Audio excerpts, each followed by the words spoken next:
Are you ready to learn what red flags keep an eye out for when looking for love? Then we got you covered. I'm Brianna. And I'm Alex. And this is the podcast where we unpack reality TV and call out the bullshit. So that you show up confidently while dating and in relationships. Welcome to Ditch the Script.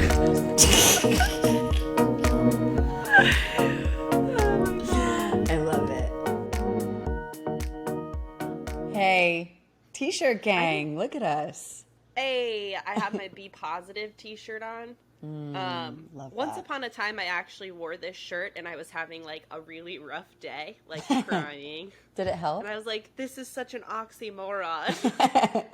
I did my butterfly arms in this shirt. I was like, okay, we're just going to process this right now. Did you intentionally put the shirt on that day to balance the energy out? No, I put the shirt on. It was a great start to the day. I was feeling all the positive vibes, and then like shit hit the fan at the hotel at Saguaro, and I was like in tears. I went into the walk-in fridge because cold exposure, felt my feelings, and did my butterfly arms. You know, use what you have. You gotta use. Listen, what is but a walk-in fridge? It's just a cryotherapy, isn't it? Yeah, basically, you know, and it's a thing. That's like almost an induction for the F&B industry. It's like, that's when you really know, you know, like in food and bev, it's like, yeah, I've cried in a walk-in. Then you're like, hell right, yeah. You're a real F&B'er. You're initiated. Initiate. Yeah, that's the word I was looking for. It's like a fraternity. Yeah. Yeah, because you can't cry in the bathroom. The bathrooms are too public. It's just not the same. Plus, like, cold exposure works, you know, like it allows you to get back to the present. For me, cold exposure works wonders when I'm like seriously dysregulated. It's a vibe for me. Yeah. So, yeah. Yeah. Oh, cool. Yeah. It's nice that you have that on deck. You know. I wanted to ask you something. Based on your experience, what have you learned has been useful for like post-breakup self-care? How have you been taking care of yourself? And if you haven't been doing it, what would you recommend that people do? For me, I mean, parts work is huge. So like, to boil this down into like a concept we hear about a lot is like our inner child is a part of us. And so feeling your feelings. And here's what I mean by that. I think a lot of times the pain of a breakup is like, you go through a lot of thoughts about like, why couldn't they commit or like, why couldn't they do X, Y, or Z for me, right? And there's these like, for me at least, I had a lot of anger. I was like super angry. I was super frustrated. Obviously, I was sad. I was hurt because what our brains love to do is take the lack of effort or the reason why the relationship didn't fall out as a definition of our value. Like, if I was really worthy, then I would feel blah, blah, blah. Or then this would have worked out. So here's why I explain all that. For me, throughout this entire breakup process, from the moment it happened to like months later, every time I had one of those thoughts come up, I would turn inward, confront my inner child and say like, okay, babe, what's this really about? Like, what is this really about? Because we really like to, again, assign meaning to like the reason why relationships don't work out as a definition or reflection of like, I'm not pretty enough, I'm not smart enough, you know, you don't see my worth. And really all that is our inner child like screaming for the attention and love that it so craves. So I was giving that to myself.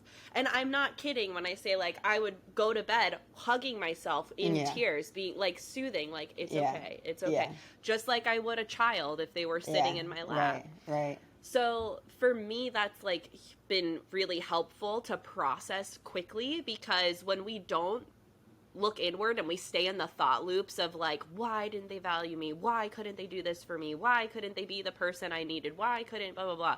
All we do is fuel the wound instead of make progress. Yeah. Which is, I really appreciate hearing you say that, because it's so different than what I think people like to recommend in order to move on. It was like, cut it off, babe, and keep it moving. Keep it moving. Hold a funeral for the person, the relationship, and get your life together and go spend time with friends and go get drinks and go have a ball. And it's just like, whoa, first of all, my body is like not caught up to this experience. Exactly. So what I hear in your breakdown of that is like any experience of rejection or like a termination of a relationship, a goodbye, and what is not in your case but can be the case, like representing abandonment, it has the power to trigger all of these feelings and your trauma and like deep stuff that maybe you don't deal with on the surface most days. So if it's going to come up and hit you like a tsunami, then we should be able to give ourselves the opportunity to, one, have the feeling, have all of the feelings, feel the anger, feel the frustration, feel the sadness, feel sometimes even bits of joy, bits of relief, like feel all of these things. And then, like you said, turn inward. Where is this coming from? What is this about? Something I like to ask my clients is, if you could give this feeling a voice, what's it trying to tell you? Yes. Like, what is it trying to tell you about what's going on for you? Why does this make you so upset? Instead of focusing all of that energy to questions that we can't answer, which is, why did they leave? Why don't they want to make this work with me? Why couldn't they get their shit together? Like, because of whatever they're dealing with. Like, you can't control that. You can't get the answer for that. Yeah. And so, like, I'm all about no contact, especially if it's like a super toxic, narcissistic relationship, because the reality is the Hoover phase is what tends to happen. And that's like a whole podcast for another day. Yeah. But, you know, do I think that's necessary? Yes. And I think a lot of times what we really need before we can get to a point to even, you know, do any of that is to feel our feelings, is to scream in the pillow, is to punch the pillow, is to, like, you know, look inward and actually love on yourself, and self-care in that way, like meet my own needs. That's self-care. That's real self-care. Yeah. So, yeah, of course I do the fun, luxurious things, like, you know, the baths and all of that. And like there's a value and there's a place for that too. But if I'm going to like give away my breakup recovery secrets, that is it. It's like turn inwards and say like, okay, all of these thoughts I'm thinking, all of these feelings I'm having, what wound is that really hitting on? And how can I meet that for me, for my inner child, you know, for that little girl? And that's why I always tell my clients, like, grab a photo of you when you're like 5, 6, 7, because that's who you're talking to, right? And it allows us to be able to envision that and connect with that part of ourselves and just like truly nurture them the way you would nurture that part of you if they were a physical being in front of you. You would cuddle them. You would pick them up in your arms and you would say, I am so sorry that you're going through this right now. That's what you need. Yeah. Aww. So, I have a lot of love for her, you know, and I'm glad and for too. and I think that's, you know, a relationship everyone needs to work on, but that younger version of themselves. I like to, I mean, we talk about mirror work a lot on this podcast, but because it comes up and it's so useful, because it's really useful to help build confidence. It's also really a useful tool to like facilitate honesty, which helps you build trust with yourself. So very hard to lie at yourself. Yeah, very hard to lie. I actually heard that on a podcast with Kristen Stewart. She was talking about like her early days of deciding to move to Los Angeles coming from wherever she was from, I'm not sure, and to like be an actor. And that was like it was like not young in her childhood. Like she was an adult. She was not an older adult by any means, but older by like industry standards. Right. And so and I remember hearing about this when this was like 2016, and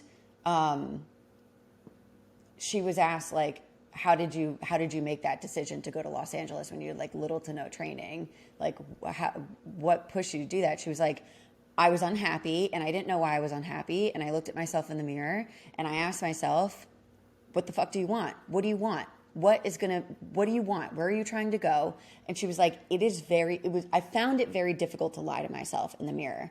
And I have since practiced that. And I tend to use that in times where I'm actually hurting the most, because by doing that work to help build confidence, it's also helped me like really connect with the person that's like in the here and now. So I love that ability to tap into the childhood. And if you find that that's hard, or you haven't done that work to sort of like create compassion and empathy for that younger version of yourself, because I think a lot of us have built up a lot of walls with who we were as children. connect with yourself in the present if you can. You know, it's like, what do you need? Why are you bothered by this? What is upsetting to you? Because you're allowed to be upset, but can you answer the question? You know, here's your space to have a tantrum. Sort of similar to what you were saying about like, what do you need when you're a kid? If you look at the behavior of a child who's like having an emotional response to something, they're screaming, they're crying. They might not even really be reacting to a thing that deserves that kind of reaction, but what is it important for them to do? Just to let them fucking wail, get it out, and then be able to like meet them with a question of like, hey, okay, what's going on? You know, if the parents sort of tuned in, but like we should be able to do the same thing. Yeah, we hope. We should be able to do the same thing. Like have your emotional outburst. Like if you're in a safe place, there's some privacy, or you're around people that aren't going to judge you. Being able to like fucking lose your mind about something, like really scream, like really ask yourself, why do I feel that this is so unfair, so unjust?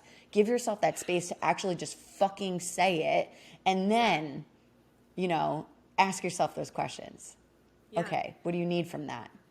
Yeah. What can we do with that? I was talking to a client about this the other day. Like, God bless her. She's such a powerhouse in so many ways, but she was like, there was a lot of self-judgment coming out in her language because she's like, I have a lot of anger, and like, I'll punch my pillow, I'll scream at my pillow, and the way she was talking about it to me was like, that's not good.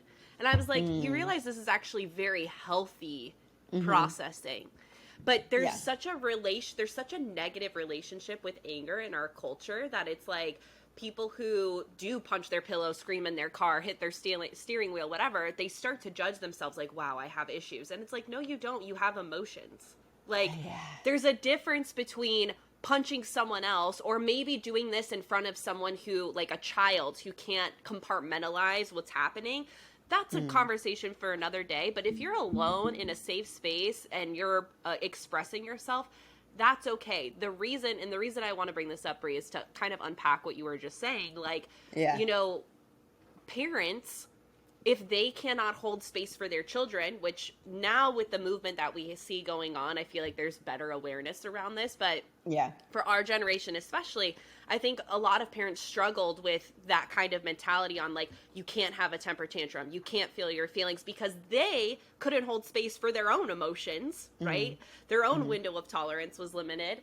And so what ends up happening is, because it's inconvenient or it feels uncomfortable to hold space for a 5-year-old who's like, wah, losing their mind, right, over their crayons breaking or whatever, you know, there's a lot that can happen from parent to kid in training how we process emotions. If they're judging them or belittling them, like, God, it's just a crayon, you're gonna be fine, right? It's belittling their experience. They learn like, oh, wow, I'm not allowed to have these kinds of emotions over these things, right? Or if it's go to your room, you can't behave like that. We start to shame ourselves, shame our kids for feeling these feelings. And so then in adulthood, it actually leaves us like more vulnerable to anxiety and depressive disorders because we're too scared to feel. So we just stay paralyzed in these loops of emotional energies that don't serve us. And it's like, I said this on my Instagram story, I'm going to say it again. What is in the way is the way. The emotion that is fueling and kind of simmering under the surface, that is what you need to create space around feeling to actually move through it. So I love that you know, kind of went into that is like, you're allowed to have a temper tantrum about this because what that inner child is feeling is relevant for that inner child. Just like the 5-year-old screaming over his crayons, that's his whole world right now are his crayons. Right? So let him have a meltdown about the crayons, because on the other side of that is the educational tool. Okay, I see you're angry. I get that. I so understand that. Here's how we deal with it. Right. Yeah, really similar to like what feels relevant to a breakup. Like, I think that there's this period, right, when you go through a breakup and everyone around you that loves you and supports you is like, you're right, this is earth-shattering. This is the worst thing in the world. I hope that you're okay. They're really like there with you in the grieving process. And then what happens after a while? People are like, damn, why isn't she over it yet? Can she get over it? Can she get over it? And it's like, babe, this is a whole fucking roller coaster. It's a whole roller coaster. So like, I might have moments where I I feel like I'm moving backwards because emotions Yeah. come up. That's not moving backwards. No. Just because you still feel something when you least expect it. Let's say you have a good week, you're back on track with work, you're connecting with your friends, you feel like you've got energy again, and then boom, a fucking song rocks your world, you know? And you feel like you're jilted back and the world just like slammed on the brakes, and you have an emotional reaction to that memory or the nostalgia of it. Like, you're allowed to be upset. You're allowed to be upset. Fuck anyone who's like, aren't you over this by now? Aren't you done? Come on, let's move on. You know, like, have the feeling. Allow yourself to breathe. Allow yourself to ask yourself, okay, that was good. We did that. Do I need anything else? Is there anything else in here? You're trying to get my attention? What else? Okay? Yeah. And then carry on. Carry on. Yeah, and don't judge yourself for feeling your feelings, or like for, like Bri said, having good days and bad days. That is a part of the healing process. It's not linear. Yeah. We all wish it was. Trust me. Yeah. We all wish it was. Oh my God, I judged myself for so long. I had a breakup that happened in 2013, and it wasn't a long relationship, but it was a really significant one for me emotionally. And I felt the narrative that I was telling myself for forever was, I'm not over this person, I'm not over this person, I'm not over this person, because I had so much love for them still, and I really cared about them a lot. We didn't talk to each other, but I just like, there were some like unhelpful coping skills in there as well. Like, I really felt like at the time I didn't think that I was ever going to find another relationship that was going to like make me feel like that one did. But what I kept telling myself was like, I'm not over this person. And I felt really embarrassed and a lot of shame that it was like 6-7 years later. And I had other relationships, not like super significant ones. I had other ones. And I was embarrassed to admit that I was still affected by that breakup 6-7 years ago. And now it's almost been 10 years. And you know what? I'm not like embarrassed to say that anymore. Like, that really affected me. I feel grateful that I'm not in as much pain as I was 10 years ago, 9 years ago, but I am not about to make myself feel bad for still like having like warm and tender thoughts about this person, for still missing this person sometimes. Like, that doesn't mean, and this is the other thing that we confuse. It's like, well, if I'm still thinking about it, or if I have a dream about him, like, doesn't that mean something? Aren't you supposed to be together? No. Like, it just means that I'm a human being and I have emotions, and I don't have it all figured out as far as what this person meant to me. My emotions and my body probably know that better than I do, than my mind does. And I'm gonna just let it rock. It's okay. I'm grateful for the reminder that I can still feel. That's nice. Yes. Yeah. So. And it's unrealistic to put that pressure on yourself, that for the relationships that are really meaningful, where there was a lot of growth, where there was a lot of depth, like whatever it was. Because I think I look back on like the major relationships in my life, and some of them were more like, that was a great learning experience, and I still wish them well. You know what I mean? Yeah. And then there's relationships where like, wow, the amount of love I actually felt and expressed and like explored in this relationship, like, we're allowed to still have, like you said, tender thoughts about those people. So it's like but you know, because of rom-coms, we have this, you know, belief system that's like, well, if it's been this long and I'm, like you said, I'm feeling that way, this must be a sign. And it's like, or you're just a human who has emotions. You know what I mean? Yeah. Yeah, so good talk. This was a great little chat. Yeah, it was a good chat. Loved it. Okay, we have the 3rd week of Love Island UK. Yes, we do, baby. A show that is near and dear to our hearts. Alex had texted me in the beginning of this week as the episodes were rolling out, and she was like, I'm seeing some narky behavior. Narc is short for narcissist. I'm seeing narky behavior. Shout out if you can see it. And I was like, I don't know. But I see it now. She I see it. Yeah. Yes. I'm excited to jump into this. There's a lot of good things. And I feel like now that we're starting to kind of like find a groove with the people in the villa, like you know, personalities are coming out, relationships are blossoming, some are being tested, and then yes, we do have the drama, which we'll get into in a second, but this was like the first week where I'm like, okay, I'm into this again, because like it took me a while to warm up to them. I'm like, this is so vanilla, like give me some sprinkles, sprinkles, people. This was a good week for television. It was a good week. It was. I don't know about for them. So true. Yeah, you've all been traumatized, but that's okay. Okay, so we sort of left off with we knew that Dami was starting to explore like feelings that he had for India. He hasn't done anything with that yet, except for tell himself and maybe tell one other person.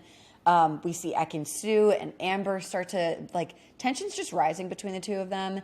And if you were really paying attention to the show as closely as we were, you could sort of see that in their small interactions, because they take very hairline digs at each other.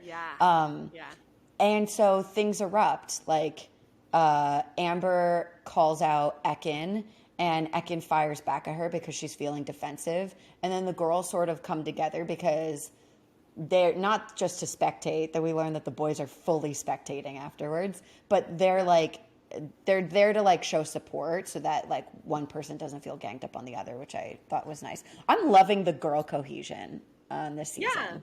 Yeah. And the guys, like, it's I think that's what sets Love Island apart, is like watching the friendships kind of develop. Like they do really have, you know, and we don't really get that on America, like, at least from what I've seen. Again, I haven't watched the US version of Love Island, so I don't know if it's the same there, but like Bachelor in Paradise, you don't necessarily see all the girls, all the guys kind of like coming together and being like, oh my gosh, so give us an update, and like having these chats around, like, you know, this is what's happened in our dynamic. It's like just the couples. Yeah, it is. It's all just like couple in American TV, which I really find interesting culturally. Like, what's the messaging we take away from that? Okay, Alex is going to have to sit with that and unpack that on her own. But to that point, what I've gotten out of this show, Love Island in general, is a lot of ways it teaches me things that I want to keep in mind about how to be a good friend, how to be more honest with people around me. Yeah, how to like what feels appropriate, and like about timing, bringing up a thought or a concern that I have about a friend or a partner. I have learned a lot from not just this season. I mean, it's funny and it's sort of trashy and it can be problematic in a whole host of other ways. But like, if you're paying attention to some of those other social patterns, like, you can learn a lot. Again, maybe that's just a UK culture thing, but I'm here for it. I don't know. Me too. Like, this is something that in America I wish we would embrace, and kind of like, not only in our reality TV, but in our friendships. You know, we put such a value on coupling up in America. It's like, I'm worthy, especially as women. It's like my sole purpose is to be in the kitchen and bear children. It's like, fuck that. There's so much more to life than that. And a man, like, let's talk about the women tribe and like all of that. So can we please, I guess what I'm trying to say is, can we please value our friendships as much as we value romantic relationships? Yes. Yeah. The answer is yes. So the answer is yes. And we will, starting now. So yeah, it's interesting because so Amber, we start this week, like, Amber comes over, interrupts this chat. Clearly she can pick up on the tension. We touched on this at the end of last week's episode. Ekin-Su kind of starts to gaslight her a little bit about, like, what are you talking about? Are you okay? Like, why are you questioning us? And then it kind of like starts to slowly spiral from there. You know, Ekin-Su confronts Amber, asking if Amber has a problem with her. And so Amber expresses her honest observation, you know, and what ends up happening is Ekin-Su, as you said, she gets so defensive, and from her own feelings of insecurity, she brings up, oh, and you're so secure in your relationship, aren't you? And Amber was like, excuse me? Like, what does that even have to do with what we're talking about right now? And so thus starts, like, in my mind, like, what kind of kicks off some of these, like, narcissistic tendencies we see in Ekin. But, like, that's just a sprinkle. We have so much more that comes out of this week of episodes. But, yeah, it was really intense, and all of the girls witnessed it. And from there, you know, it kind of creates a division for the evening. Yeah. And so before we get into the resolution talk the next morning, I'm just curious to know if there's anything else you saw in that evening kind of situation that you want to touch on. I think that, well, I wish that we got to see like that whole chat, like every single person's words. But what we do see is Gemma sort of step in and was just like, listen, Ekin, we've all seen a tune change in your behavior. And it makes us feel weird. Like, it makes us feel weird. We've noticed it. Like, and she says it to her face. She's like, I think that you're calculated. I think that you know what you're doing.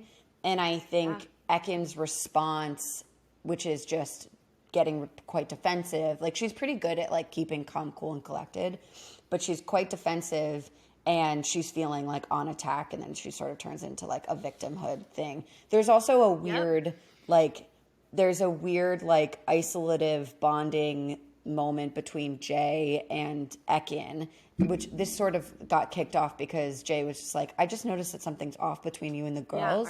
And he's like, are you okay? And he's checking in with her because he's wondering like maybe something's going on, not sure if she's doing something. And I think that he was trying to like be that accountability partner, but what it turned into was like Ekin feeling like, oh, you understand me. Like, I'm glad that you're here. Like, I don't know. It just, everything about it felt, even when Ekin is like, if she really cared about these friendships and she really cared about being targeted and feeling like she was being misrepresented by some of these girls with the criticism that they had, which she did not take well, it would not be so easy for her to just transition and switch right back into like relationship chat with this person that she's coupled up with. Like, for her to just turn toward Jay and be like I'm not even really sure what she'd said, but in essence, like, she's just sort of again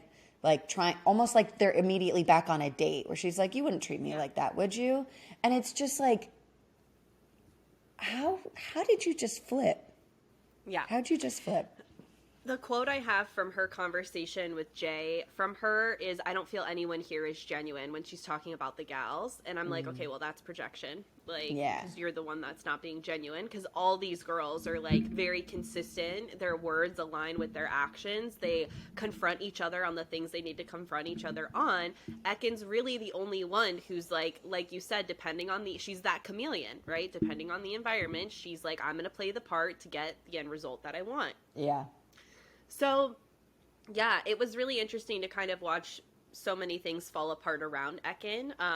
And this is the thing. This is what makes covert narcissists covert, okay? Because, like, there's different types of narcissism. Like, the communal narcissist, very similar to what you and I were talking about a few weeks ago on the episode, is the person who, like, volunteers or does things of service and, like, needs to shout it from the rooftops. Like, oh my God, look at me, I adopted 10 dogs today. You should be a better human by saving these little lives too. You know, that's a communal narcissist. Like, that's how they position themselves. Like, look at how great I am.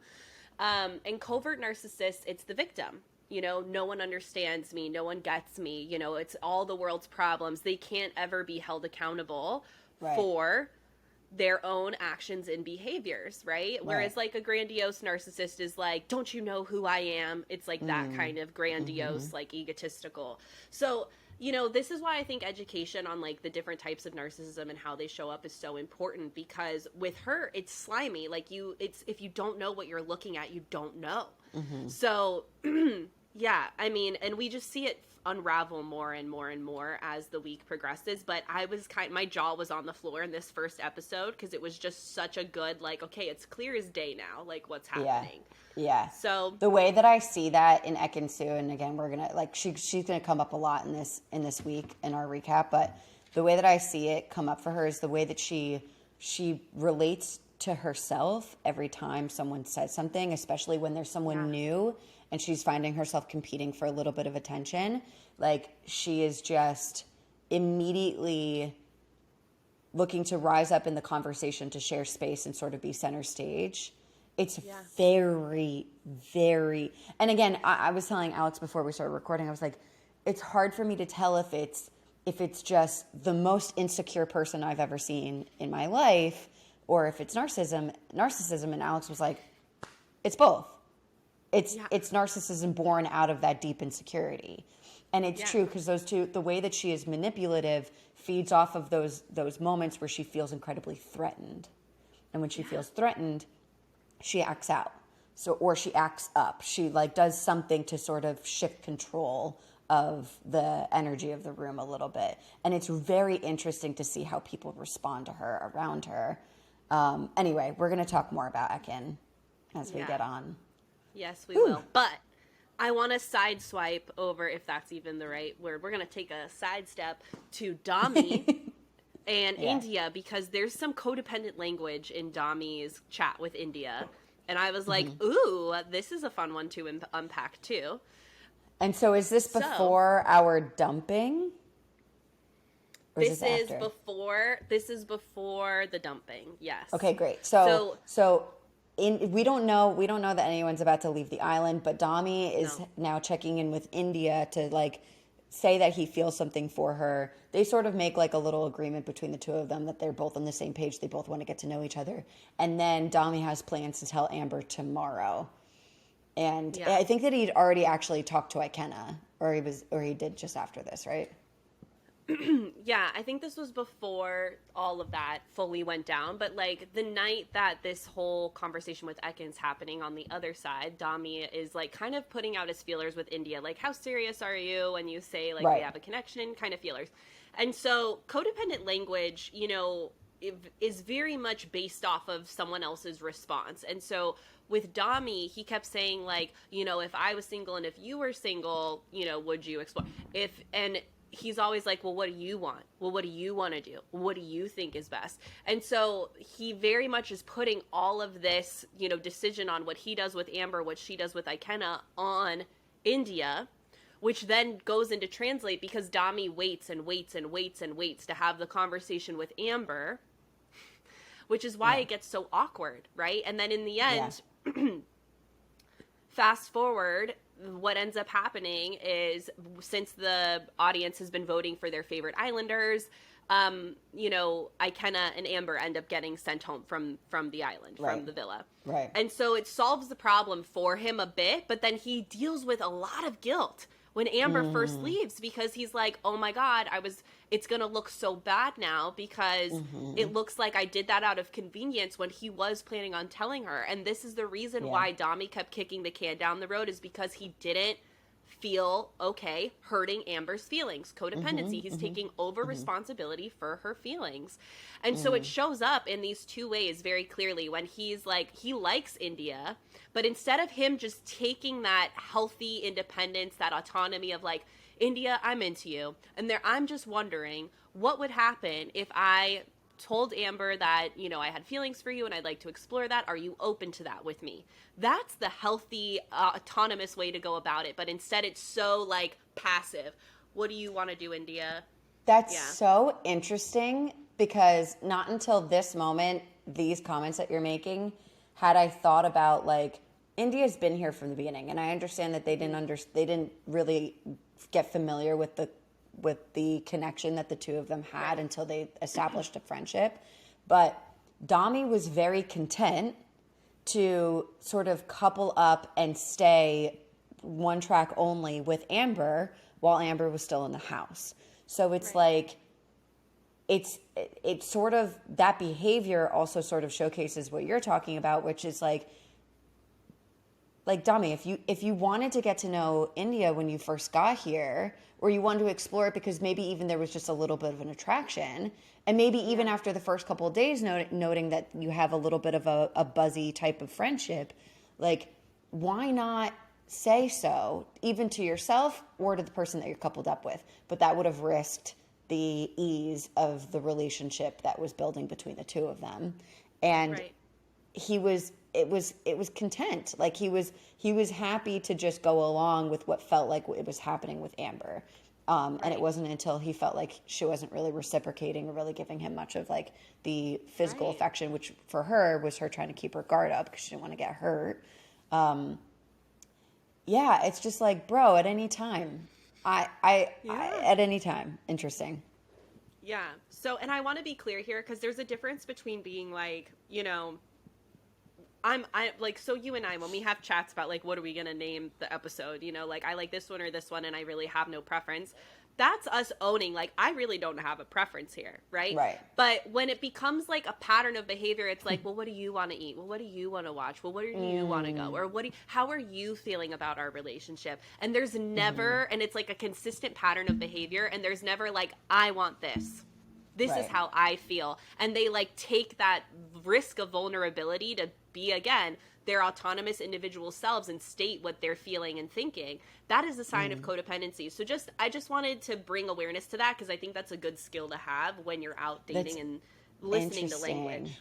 Yeah, I do think that there's sort of this reflex of like, I want, like, so let's say I'm dating someone and I'm like, I want to know how they feel about me, because I think that I have stronger feelings than I did when I first met them, and I like, now I'm like toying with the idea of like, I don't want you to date other people, right? So my fear might be based in, what if they reject me? What if they tell me that they don't want to take this to the next level? What if they're not serious about me? And to avoid that pain, I might position the conversation to be like, hey, how are you feeling about everything that's going on? And that person who maybe hasn't been thinking about it at all is put on the spot, and any answer could be the wrong answer. If I had a feeling and something came up that was important to me, I need to be vulnerable and take that risk and say, like, hey, catching you up on my feelings. You know, the idea of you seeing other people sort of bums me out, which sort of is telling me that I think that I like you a lot right now. And I just wanted to put that out there and see what you're saying. Right? Yeah. Yes, huge and sexy as fuck. Like, that's so like, oh yeah, like I'm an adult. I'm not scared to admit what I'm feeling, and like maybe you are scared, but you do it anyway. Like, there's maturity there, right? And another sign of codependency is they'll ask the question back. Well, I don't know. How are you feeling? Yeah. Hate that. That's like such a pet peeve of mine. It's like, interesting. I asked you first, and we see that come up with a couple on this too. On this week's episodes. I don't know if I would have ever labeled that as codependency until now, because pattern of behavior. Yeah, it's the pattern of behavior. Well, because for me, it's like when I notice that, it feels like this just absolute avoidance of vulnerability. Right. Vulnerability. I don't want to get hurt if I don't have to. I don't want to get rejected if I don't have to. Oh man, we're so scared. We're so scared. Because we have in our brains, here's why. I love this. I'm such a fucking nerd. Okay, let me break this down real quick for you. The reason why we're so scared of true vulnerability in relationships is because as babies, connection is our means to survival. We can't live without our parents picking us up, wiping our ass, putting a spoon of food in our mouth. Like, we literally can't survive. We can't go from place A to place B. So when we get stuck in that mindset, or because a lot of us grow up with parents who, because there's no parenting school, I'm not saying parents are awful people, they just don't know what they don't know, right? Yeah. But if we have any kind of inconsistent care or neglect as kids, we then stay in that same state of mind as adults and think rejection, right? Or, not being compatible with someone equals death. Do you see what I'm saying? I don't know if I'm explaining this super well. I'm trying to, but like, because of the intense need for connection as children, if we do not grow into a state of, right, exactly, emotional maturity and understanding, like, okay, rejection can hurt, but it doesn't mean I'm going to die, right? Right. You actually have to remind yourself that. You have to like affirm that you can feel emotionally broken open, like heart chakra to the motherfucking Cracked sky. Open. Yes. Yeah, with your feelings about someone, and even if they're like, ew, why would you think that I would want to date just you? Like, you're gonna go home with your tail between your legs, but you're gonna live. Yeah. Yeah. And that means that person isn't for you, because the person who is would be like, yeah, you turned me on too, baby. Let's do the damn thing. Yeah. Right? Like, we want that reciprocity. So it's like, is it scary? Hell yes, and do it anyway, because the more you own your own feelings and your own individuality in that, you know, within relationship dynamics, the stronger you are as a person, the more emotionally mature you are as a person, and the closer it's going to get you to finding your actual life partner that values you the same way that you value them. Yeah. You know what I mean? It's like the vulnerability is what brings that like soulmate like vibe that we want. But until we get to a place in our own strength to be able to wear that and own that, we're holding ourselves back from true intimacy. Right. Yeah. Right. So that's why rejection feels like it's the end of the world. Big fuck yes. I thank you for that. That's good. That's a good nugget to chew on. Okay. So moving on. we have India and Dami who are connecting now. They honestly haven't waited like a damn minute. I mean, they both like individually are sort of like processing the shock and awe of Amber and Ikenna leaving. I was really sad about Amber leaving. Amber is like, I spent like 5 minutes last episode of our show talking about how much I loved her because she felt like a really good voice of reason. I even loved how she and Ekin-Su resolved things. Like, I love that she gave Ekin a little bit of space. I mean, after she checked in with her in the morning and Ekin just like shot her down. I think that she just, I think she's a good girl. And I think that the only thing that got in her way of finding like a romantic connection with the people that were in the house so far for as long as she was in there was her strong guard that she had built up. Yeah. What we just talked about. Yeah, literally that fear of being vulnerable, being intimate. Yeah. Okay. So then we have, we love you, Amber. Okay. So we have, we sort of start to see Jay and Ekin-Su have their own issues. Jay expresses that he's into Paige, that he wants to get to know her more. There's like a game where he like kisses Paige, and that sort of sends things erupting. Like Ekin-Su was not prepared for this.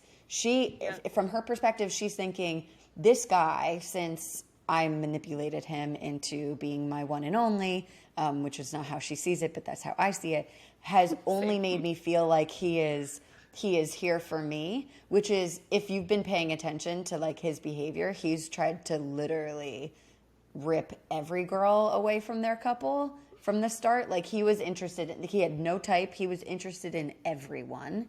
He wanted to get to know Tasha. He wanted to get to know Amber. He wanted to get to know Paige. He wanted to get to know Ekin-Su. And Ekin-Su is just like, what is going on? Like, I had no idea that he was open to seeing other people. And in this moment, Jay has also gotten some clarity on the situation as well. And he's realized, whoa, things have moved really quickly with this person. I haven't even really gotten to explore these other relationships because Ekin-Su and the drama that surrounded our like initial like engagement with one another, which I'm talking about the kiss on the terrace while she's still with Davide, like became so larger than life that Ekin-Su feels like it's established us as a couple. And I think what's important to note, like when we continue to talk about Ekin-Su and her manipulative and calculated behaviors and, really paired with her insecurities, what Ekin-Su wants the most is to feel secure in a couple on this place. I mean, don't get me wrong, she loves a little drama. She loves a little sexy flirtation with new people, but she desperately wants to feel like she's in a couple she wants to feel like she's in the position that like Gemma's in, where she's got someone who is just like all about her, ready to just shut it all down. That would make her feel like she could take a breath. And that's why we see everything that we see from her. Do you agree?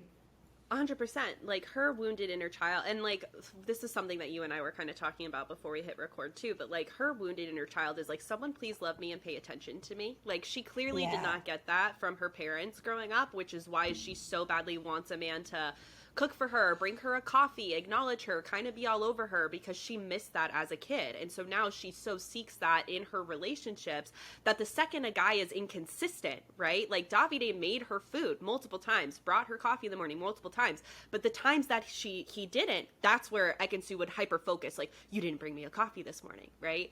And so she reads into that, and it's all because of her own wounding, her own insecurity, and it comes up in this narcissistically defensive pattern that we see over and over and over throughout this week with her.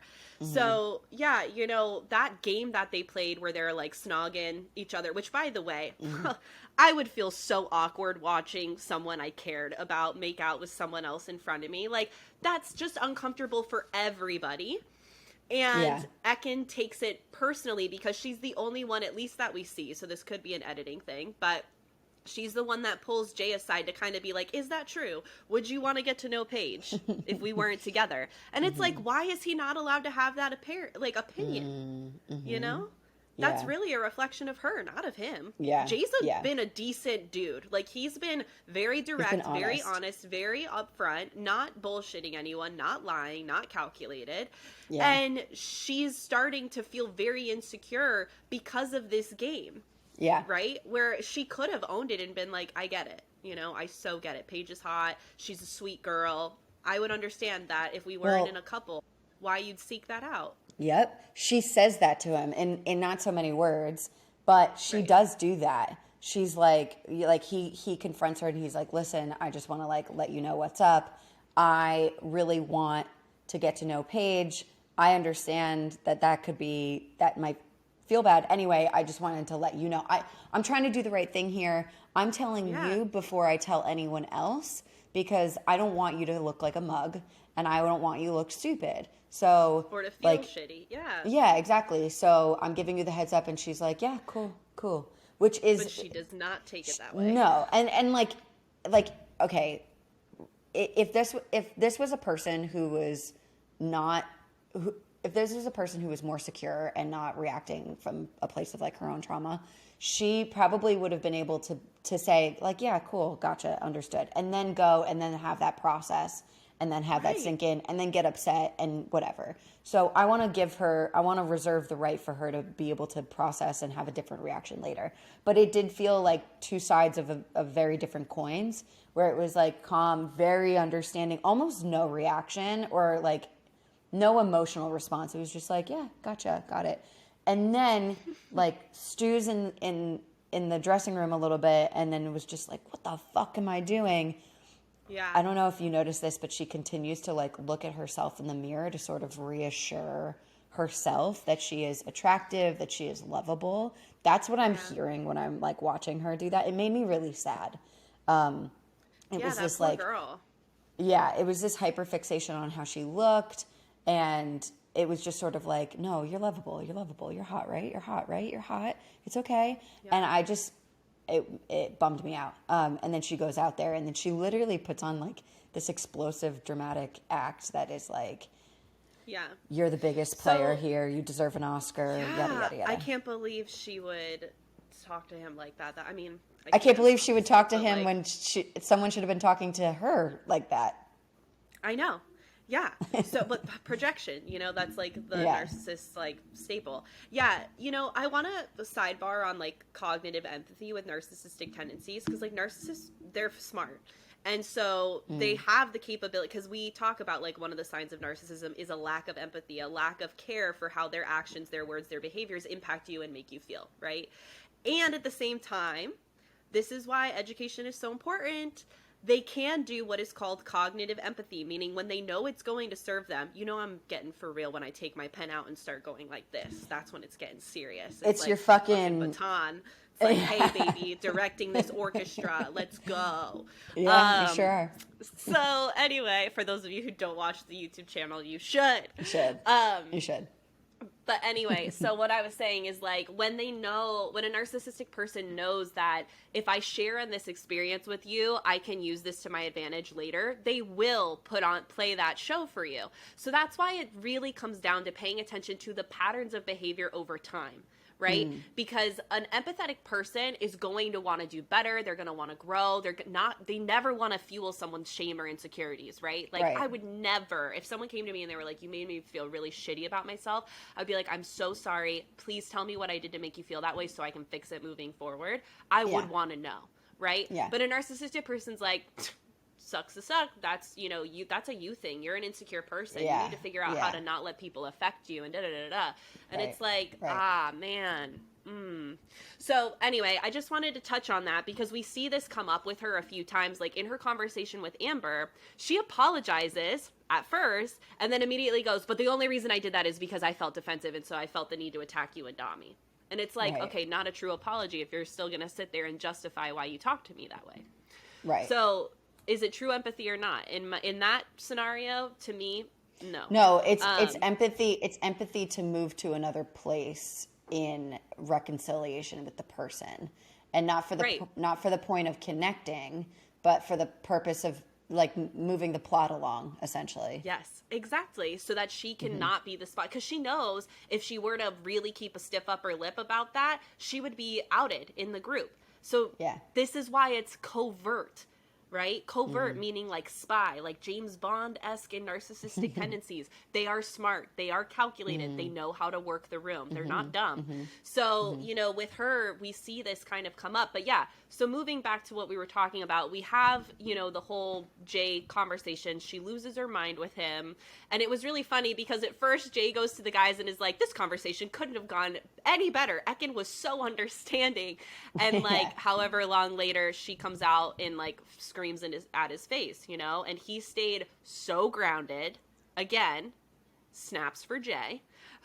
Lets her kind of talk herself down, and then goes back to the guys, and the guys were like, I thought you said it went well. He's like, it did, and then that happened. Totally not sure. Like, he's blindsided. It was interesting. I think it's interesting to watch everyone in the house sort of react to this, because everyone is just as sort of taken for a ride with Ekin's behavior as the man that she is currently in a relationship with. It is interesting to have both Davide and Jay in the same house, and then other guys that come in and try to like be Ekin's suitors, because you have all of these people that have been on the receiving, like in the front seat of her wild ride, and just trying to not talk shit about her because maybe they don't want to get her to react even more, or they're just trying to be respectful in general. But everyone's sort of got an experience with her and they're just like hanging back. What's interesting is that Ekin, sort of through every episode ever since her and Davide broke up, she continues to say like, I could have him back if I wanted to. Like, he would be interested in me. And then you'd cut to Davide, who's like, I'd rather be going home single. Yeah. He literally said that. I quoted it. It's so interesting. Like, listen, Davide is not a perfect human being by any stretch of the means. He's very egotistical. That man loves himself. He literally thinks that he is a gift to anyone that gets to share space with him. However, I do appreciate that he is taking no bullshit when it comes to Ekin Su, because he's just like, he is what we probably want lots of people who are coming out of narcissistic like relationships with people to feel towards their ex, right? Their narcissistic ex, which is just like, you need to give them nothing, feel nothing, do nothing. Gray rock, baby. And establish it as such. Anyway, just a little tidbit. We're going to get into that more. All the while this is happening, we have a new addition to the villa, which is Antigone. She is a literal Greek fucking goddess. I love her. Let's just break down for a minute why Antigone is so special and why she's actually so valuable in this environment. What did you notice off the bat? Outside of obviously, like, she's gorgeous and everything, like, that's not even important. I mean, I really relate to her. I feel like what I put in here is, I love how she describes her type of guy, someone who has sauce, she says, and I was like, that's language I would use. Like, I love that. Yeah. I think she's just, so far from what I've seen with her, she's very honest. She's no BS. She has a way of communicating with a lot of compassion, and like even uncomfortable topics. We can talk about that later, but she's just very genuine. She's true to who she is while still being respectful of other people. And like I said, compassionate. So that's what I saw from her, and that's why I want to be her friend. Yes, it was impossible not to love her, and you could actually see that in how everyone received her, because she came in very differently than how Danica, who poor Danica has gotten like zero to no airtime on this show since her arrival, partly because like the moves that she made when she got in were just not the right moves. Picking Luca was stupid, and everything else was just like it didn't work out for her, unfortunately. But Danica came in and she was just like, I'm gonna be this presence, and it's like, I'm this type of girl. Stop telling me what type of person you are, just let me see it. And Antigone is a really good example of someone who, she's not telling you who she is, she's just being who she is, and that can inform you what kind of person she is. She doesn't really give a shit if you like her or not, but she's not going out of her way to like make waves. She's just being herself. Everyone really gravitates towards her. They want to be honest with her. She's warm, she's inviting, which is crazy because she's the odd person out. She's brand new. I loved how she sort of surveyed the scene. She checked in with all of the girls, what's going on in these relationships, not because she was like trying to get out information, but she did want to make sure that if she was going to pursue someone, this is what Danica did not do that she should have done. No. If she was going to pursue someone, she wanted to have some sort of fighting chance. She's not going to pursue someone that is so tunnel vision onto someone else like Luca is towards Gemma. She wants to be like, okay, who is sort of available, like, and then I'm gonna do what I feel like needs to be done, which is not like piss on my territory and try to like establish something by being. Yeah, exactly. She's like, I'm just going to be who I am. And who she is, that's just she's like true confidence.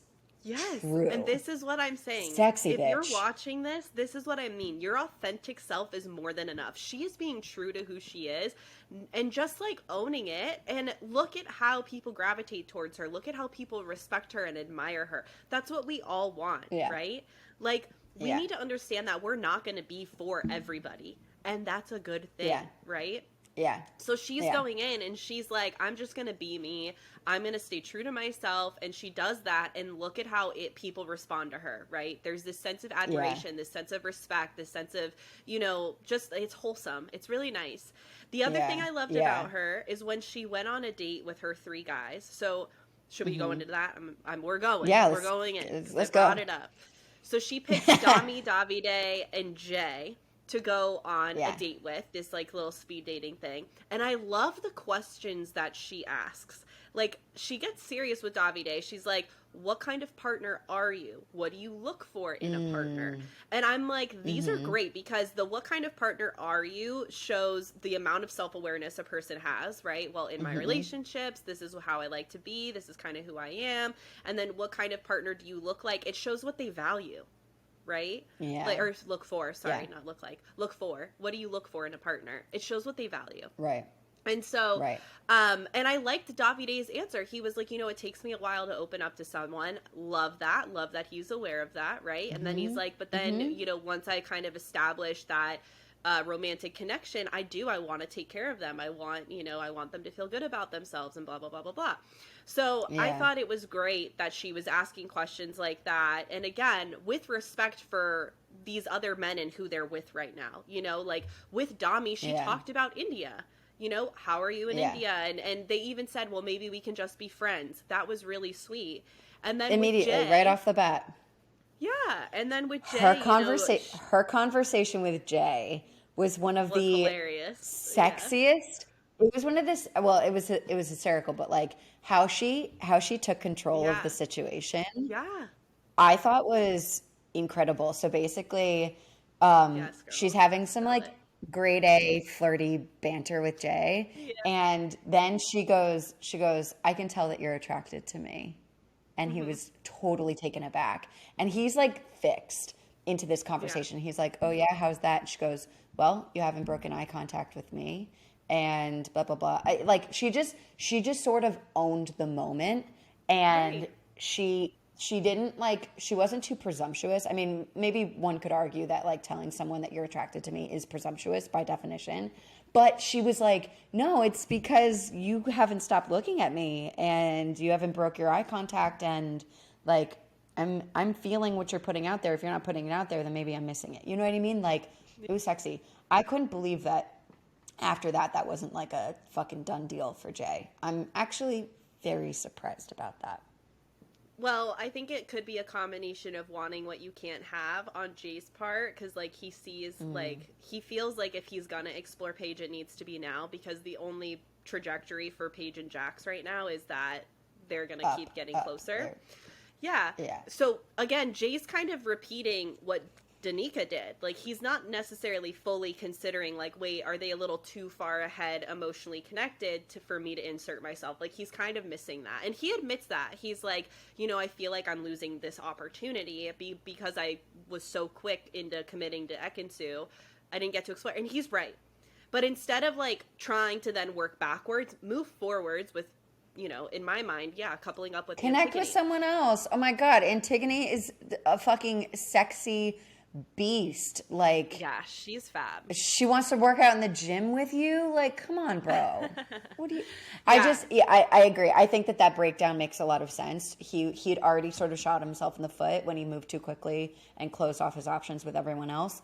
And then he's like, if I'm going to do this, I'm going to do it now. And it's like, you're ignoring the fact that they like clearly really like each other. Like, let them go. And they Explore had just this. gone in the hideaway. Yeah, come on, bro. Like, look at this absolute, not Love Island word. This absolute bombshell that just dropped in. Like, she's everything. She's everything to me. I'm trying to flirt with her. I want to go there. I want to flirt She's with her. great. She is She's everything. so great. Okay, so that's what happens there. We come back. Ekken's been tripping the entire time. Oh yeah, Sorry. she's losing her mind. No, that's right. She is losing it. Yeah, so she's losing her mind, and literally the first thing I wrote in my notes, all caps, karma, bitch. She so like anxiously attached, and I got a question from a client the other day, like, are avoidance narcissists, like, what's the difference between avoidant attachment and narcissistic attachment? I'm like, no, because avoidance gets such a bad rap, and a lot of people equate avoidant attachment style to narcissism, and I'm here to say absolutely not, because we see this in Aiken as proof. Narcissistic people can be anxiously attached too. So, she's over there trying to self-soothe by emotionally dumping on everybody about this because she can't think about anything else. And I feel for the girl, because this used to be me. I used to be so in my head about like, what does this mean? He's not texting me back, or it's been 3 days, or da-da-da. What do I do now? This is what he said. This is what he's doing. And just like over-analyzing everything. And so we see her trying to self-soothe by going to Tasha, by going to all these different women, and literally emotionally word vomiting, like, what do you think? What do you think? What do you think? And all of them keep telling her the same thing, like, you got to let him do what he needs to do. You've explored other relationships. He has the right to explore other relationships, which you did not like hearing. And then Andrew, love you, dude. He said the same thing I did. He's like, sorry, Ekin, karma's a bitch. Yeah. So we were on the same wavelength, Andrew and I. This moment of this episode and this whole week was so interesting to me, because you remember when Ekin came in and she was like, she was trying to basically patronize Gemma by being like, you're like my little sister. I feel like you're going to be like my little sister. Ekin can literally not keep her head on straight during this whole experience. And who does she go to every fucking time? Gemma. Who is literally the voice of reason every time Ekin is losing her marbles. Yep. It's Gemma. Like, Gemma cuts through the fat and she's like, you got to keep your cool. Like, you got to let this person do their thing. If they're not going to be able to, if they don't want to be with you after they come back from this one date, you got to roll with the dice here. Like, it's so interesting. My adoration for Gemma sort of continues as these episodes go on. And this is just my own personal opinion, but because like being the youngest person, she really like, she's such a solid voice of reason. And someone, Ekin-Su, who is nonstop talking about her age, she's like, I need someone mature, blah, blah, blah. Bitch, you gotta be more mature. Like, you literally don't know how to rule the house and the planets of your own life. So true. So true. She's so lost. She has no idea what she wants.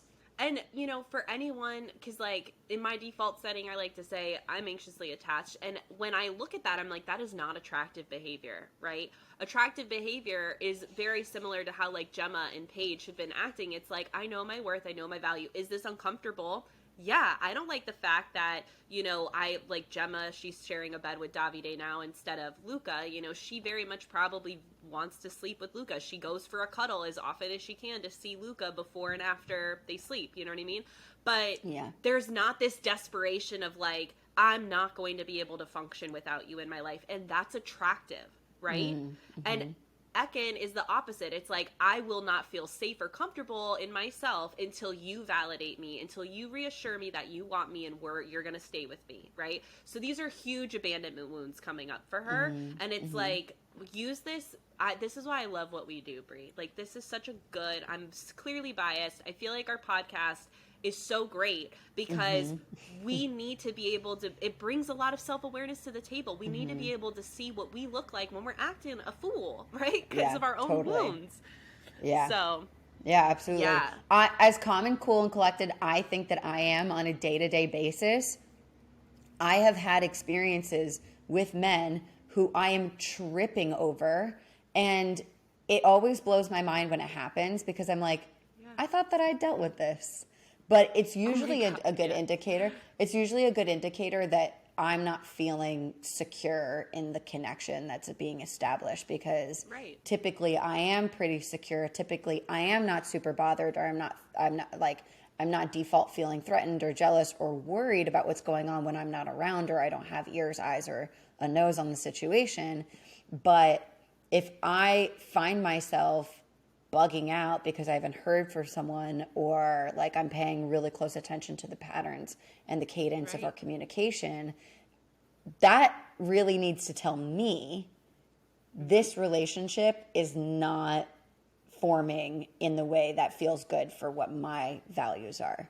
And so therefore I might need to abort a little bit sooner than I would have wanted, but bitch, abort. Yeah, because you value a man who makes you feel secure and not all up in your feels and head. Yeah. That's huge. That's boss babe energy, because you're like, ooh, this isn't serving me because what I value in my relationship is X, Y, and Z, and I'm not feeling that type of way, so this clearly can't be the right relationship for me. Yeah. Not like sitting in this energy of like, but why don't you love me? But why won't you make me feel secure? But why won't you? It's like, that's never... No, and then that's never the answer. And then on the flip side, gaslighting yourself to be like, I must really like this person. I must like them so much. Like this must be the relationship for me because I like them so much. It's like, bitch, you are dysregulated. This is not who you are. And I appreciate what you said about the self-awareness, because if we can build that self-awareness with ourselves, when we start to behave differently and in a way that doesn't make us feel good, if we typically work really hard to make ourselves feel good and we get familiar with what that feels like and what it takes to get there, when something that is added or taken away from our lives and we don't feel good, that is a really good indicator that like something is wrong. Not that this is a significant, earth-shattering, my life has changed connection. No. Yeah. Something is wrong. No. This is not the person for you. Check yourself. Before you wreck yourself. Blech. Literally. Okay. So then we have Charlie comes in at the end of the evening, and Charlie is this like Ian Sterling makes lots of jokes about how he's like super posh. He must, and I don't understand a lot of these references because I am a dingling American, but what I'm understanding is that this person clearly comes from like a lot of money, what we would probably refer here to as like a WASP. very waspy type of guy. See, I don't even know what that means, and I live Like- here in America. Is like- that a term we use? Yeah, let's say like New England rich, like Oh, okay. yeah, Old money. old Let's money. go to the Hamptons. Exactly. Gotcha. Yeah, exactly Okay. that. No shade, but learning like something. that's the message that we're getting about this guy. And so he comes in and he's very discreet. Okay, I'm going to sort of cut to the chase. He basically has his eyes on two people, Ekin-Su and Tasha. I personally think in his behavior, he is far more sexually charged by the connection with Tasha than he is with Ekin-Su. I find that he chooses Ekin, one, because she's available and she makes herself so, but also Ekin-Su is a really good decoy if you're trying to get to know someone who is in an established relationship. Yeah. That's what I think, Yeah. because the two parallels that I see, so they go on he gets to pick a hot tub date, and I'll back up in a second to sort of give more insight on what's gone on with Tasha and Charlie up until this point. But they go on two hot tub dates, and with Ekin-Su, it's like, yes, there are like jokes, but it's really Ekin-Su continuing to be like, I'm using my like very charming people skills to facilitate what you will think will be a great date. And then she walks away from it and she's like, we had a good time. It's like, you had a good time because you were like working that whole time. Yeah. And also every other time that Charlie connects with Ekin privately in the house, it's like Charlie's making little jokes at her that's going right over Ekin's head. And she's like, wow, someone finally gets me. He's literally been making jokes where he's like, you're gonna, we're gonna connect because I have a pulse, because he's making a joke that he's saying anyone could come in here and you're gonna try to foster a connection because you're in a shit situation right now. The guy that you just risked everything for is now trying to date someone else. I have a pulse. I'm here. You must want to be into me. And he leaves and Ekin's like, oh God, like finally a breath of fresh air. Someone who understands me. Yeah, she says that. I'm like, what, girl? You are so blind. Yeah. And because she's desperate. She's really desperate to feel connected with because her ego's in the garbage right now. So she's fighting. Even if she has like half a brain to be able to notice some of these behaviors, she's too aware of how things are going to come off on camera to like not play into the fact that this feels legit. She straight up says it in her confessional. She's like, well, if Jay goes on a date, maybe I should talk to the new guy. She says something like that, and then she's like, fuck it. So she's, like, really entertaining Charlie with the intention of trying to get back at Jay. Like, that's really... Or Davide. Literally, it could be any of them. And all of them. She's like, see my value. Look, I can get any guy I want, basically, is what she's trying to do. God, that girl must be exhausted. It's a 24-hour job. Clock out. Clock out. Go take That's a nap. hysterical. She needs to go. You know what she needs to do? She needs like some cold exposure. She needs to go into the refrigerator. Into her walk-in fridge and do some butterfly arms. Yeah, she needs to regulate. Okay, so but then with Tasha, like Charlie's connections and the conversations that she has with Tasha are far more, there's a magnetic push and pull. There's a flow in their conversation. He's actually engaged. There's more eye contact. He's asking her more direct questions. She's expressing understanding. He actually reveals a lot more about himself with Tasha than he does with Ekin-Su. With Ekin-Su, it's just Ekin-Su's just talking about herself and basically trying to market why she'd be a viable partner, and that is not the same with Tasha. Up until this time, he has had a conversation with Tasha just trying to check in, being like, what's going on with you and Andrew? Because I want to know what I'm going in for because I am interested in you. And Tasha's like, I really like Andrew. We really have a good thing. She basically shuts it down on that first conversation, respectfully. I really appreciated how she respected her relationship that she's building. That wasn't good enough for Charlie. He said in his own confessional that, like, I'm just going to have to pursue more and work harder. That's why he invites her on the date. Things get more intimate, and you can see that Tasha starts to build an interest. And what we learn about why she's building an interest is because connecting with Charlie a person that she's literally known for 5 minutes is giving her the illusion of like qualities that she feels like she's been missing in her own relationship. It's hard to tell if that's valid or not. I mean, it's clearly her experience, so I'm not going to invalidate that. But it's very clear that like it's brought on by her own insecurities about the connection that she's had with Andrew from the start. And this person represents what she believes that she's missing, or what she believes she could find in this person. And I want people to sort of know from watching this experience that like there will be plenty of people that you interact with, whether you're in a relationship or not, that are going to present themselves in a way that is sexy, that is like drawing, that's going to make it feel like this is the life that we could have. This is the connection that you could explore all the time. When we're together, it could be like this all the time. Honey, I'm going to tell you right now, that's that man's rising sign. That's his rising sign coming for you. You know what I mean? Like, this is, I hate to bring up horoscopes, but I do really feel like we tend to present ourselves in a particular way to establish a connection with someone, to make them feel a certain way about us. Whether that's manipulative or just flirting, I don't know. But it is sort of like I want to feel satisfied and vindicated that you like me after this work that I've put in, that you accept me. And so Tasha, who's like, oh my God, I've become like soppy Tasha. She's like, I want to feel like a bad bitch. And this poor guy that she's with is like, what? Like, what are you saying? Anyway, I'm gonna stop. But anyway, that's what we initially start to see build. What this lesson that Tasha's going through right now is exactly like you said. There will always be people you're attracted to, that you connect with, that you're like curious about. Wonder what that would look like. Which is exactly why, and this is not a sexy answer, but it's the fucking truth.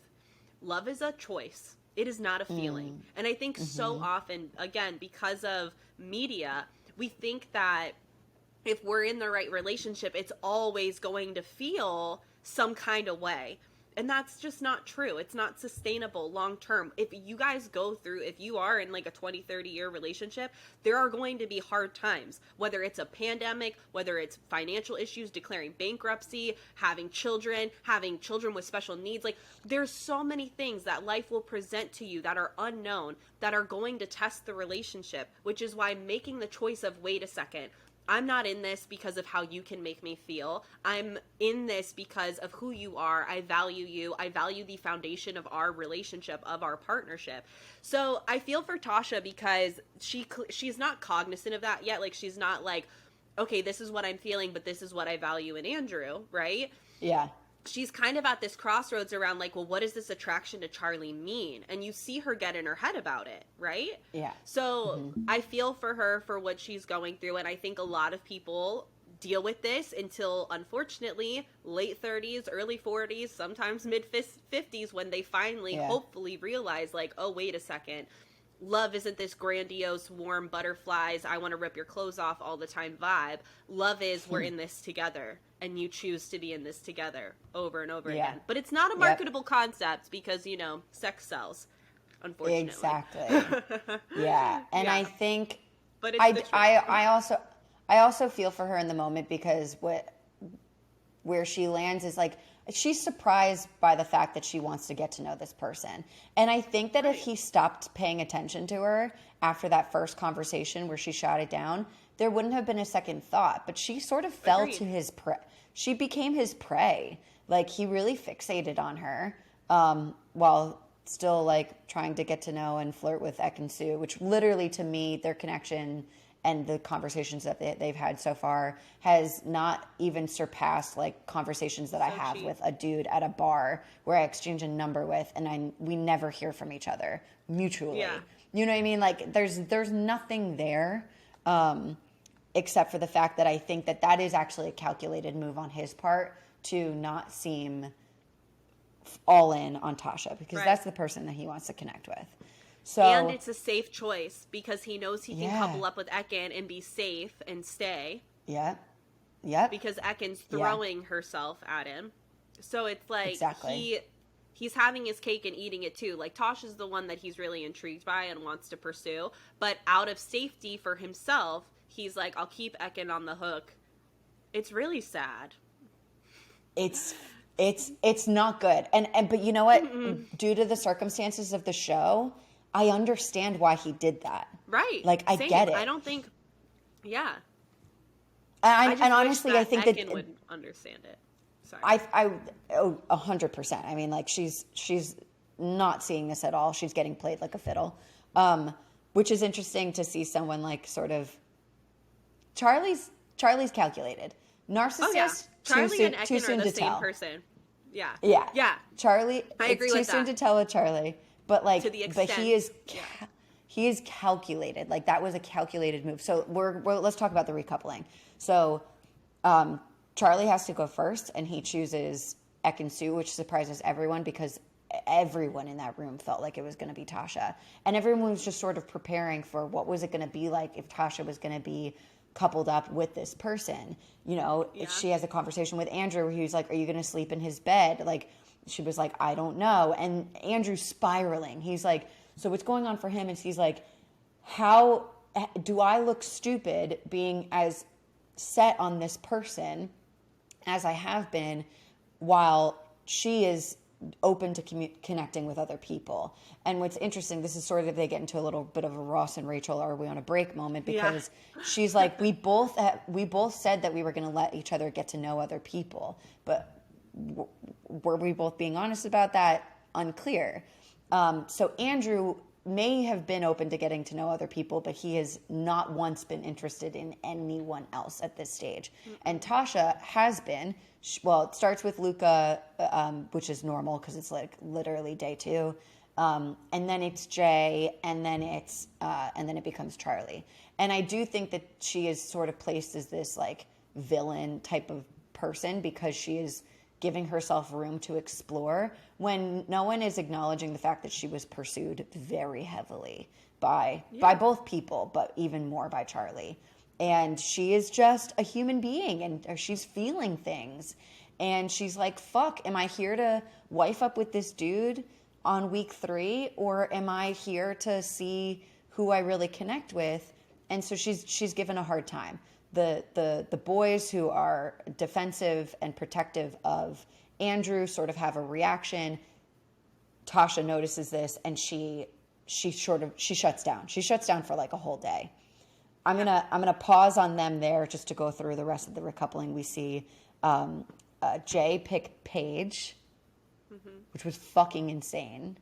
Yeah. I really think, like, I honestly wish that Danica and Jay did the same thing that Charlie just did, which is pick the safe option, and then continue to get to know the person. Be honest with your people and get to know the person that you're really interested in.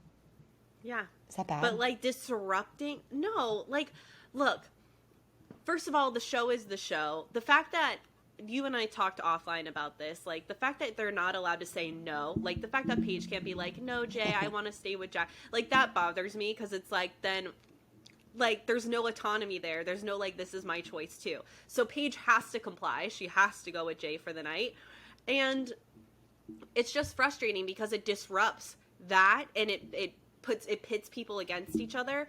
Whereas if they were to do what Charlie did, you know, if Danica picked Davide instead of Luca, if Jay picked Danica or Antigone over Paige, like you said, is that healthier? Absolutely. But unfortunately, again, drama is what sells. So this is what it is. And so it's a frustrating, it's a frustrating thing to kind of be caught in the middle of on their end, because it's like, they want to pursue who they want to pursue, and at the same time, it's just weird. It's just this weird, like, split duality of, like, who am I going to be loyal to, my feelings or my friends? It's a hard couple position to put yourself in. So the recoupling brings us, and we'll get back to Tasha and Andrew and what happens after this, but Gemma and Luca are back together, which is really nice to see them reconnect. Their time apart did really solidify their connection, and that happens sometimes. It's cute. India and Dami are together. Jay chooses Paige, as we mentioned. Charlie chooses Ekin-Su. Andrew gets to choose Tasha, which he's obviously happy about. Davide chooses Antigone, which is interesting considering he planted like a wet one on Danica the night before. Poor Danica. I know. Poor Danica.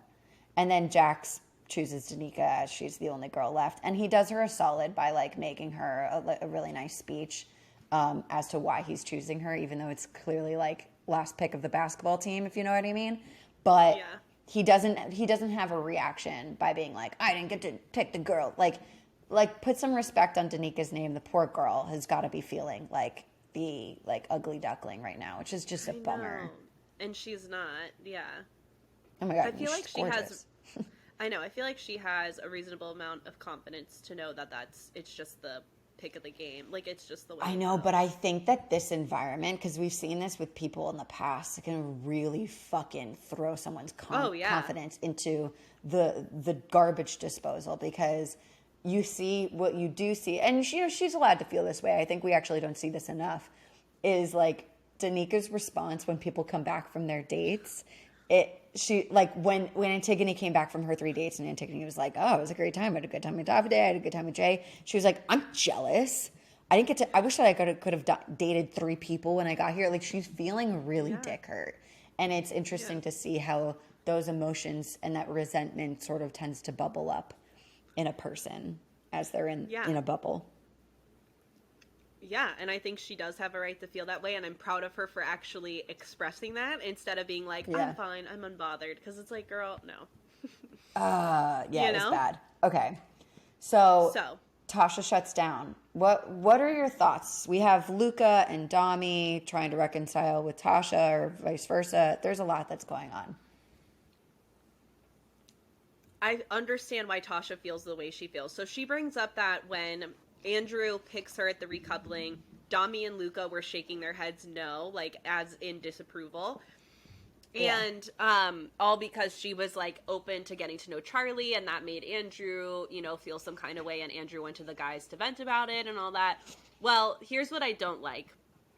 Tasha has a right to be upset that she feels that these people are judging her, especially in the container that they're in, because it's like, really? Like, Dami, you've been with 2 different girls here. Luca, like, you have been sold on Gemma, but like initially you did explore other connections. I haven't done that. I've been with Andrew the entire time. This is the one guy that's shown up so far that I've just been curious about, and now I'm being punished for it, right? Like, I'm with her in that argument. What I'm not okay with Tasha shutting down is punishing Andrew for it, because Andrew likes this girl. Andrew has been solid and secure for this girl consistently over time. Their relationship has blossomed into what it is.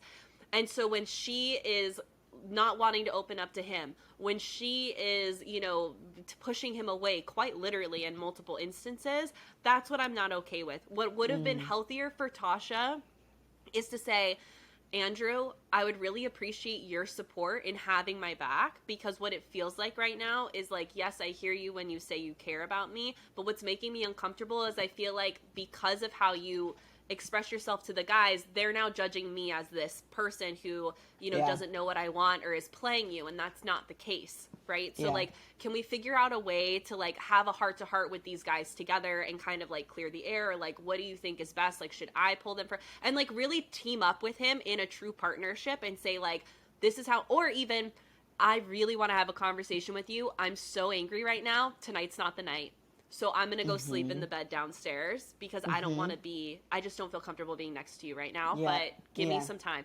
Even if that's all she could articulate, that's what needed to happen. Not this weird, like, silent treatment, can't function.